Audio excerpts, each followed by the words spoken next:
$130 million. It includes a club option.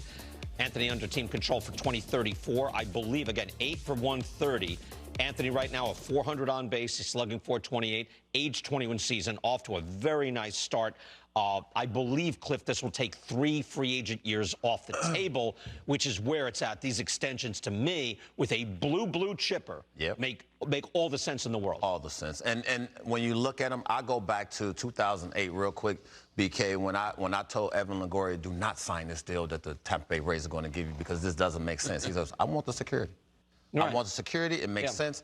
And now when you move forward to what these guys are doing, it's making even more sense to me. So I was wrong back then. I think the teams are getting smarter. Right. You know what it is? And plus, also, they're in a different ballpark now. Back in the day, I think McCutchen and Goldschmidt, not all that long ago, they were signing extensions for $50 million. Yeah. So the Ronald Acuna Jr. deal, the Braves can't, that was the time when all clubs were like, you can't keep your guys. He's a Boris guy. You can't keep him. You can't. It's like, oh, yeah, put $100 million in front of him and let's see how he feels. And now it's a whole new ball game because you are right. Could a guy have done better, like McCutchen and Goldschmidt? Could they have done better? Yes. Later, they could have done better. Were they rich, though, either way, compared to the American standard of living? Yes, they were. Yeah, I mean, it's a hard deal to turn down, $130 million. I get it why some guys who are so confident, so sure of themselves might do it, but I would say the majority of people are not going to be able to turn down $130 million. I'm hearing it's also $230 million potentially. That would include options and incentives, of course, but you put that in front of anybody who's in their early 20s.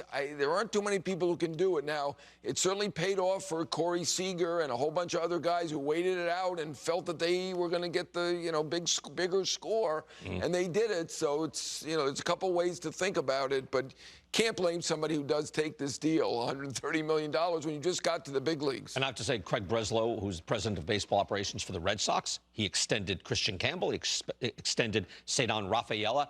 This is the way to do it. Because let's say if everybody's a bust, you're at like 8 years, $50 million. These aren't $500 million deals, $700 million deals. It's like, if everybody is a bust, which isn't going to happen, if everybody's a bust, you can absorb that as a big club. This kid is not going, he's not going to be a bust. No. When you think about Christian Campbell, I'm not saying he's going to be a bust, but you gave him, what, 8 years? He's 860, 8 for 60. Yeah. And you're saying we're going to take the underachieving right now and live with the fact that you might not be who we think you are right now, but that's fine.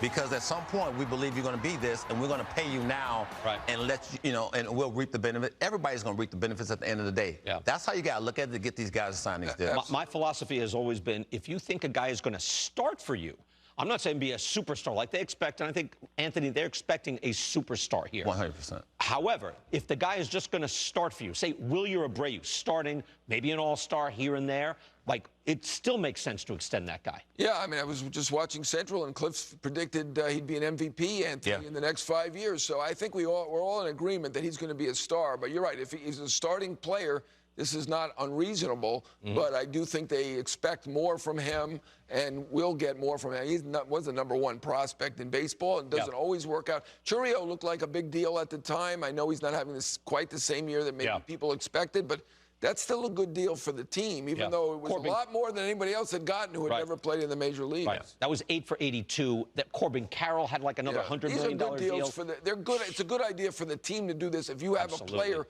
of this ilk who's in the top 10 prospects, it's a good idea if you can get it done. And it doesn't always work out. Obviously the Seagers and the people like that who say, I'm going to wait. Max money. Yeah, that's true.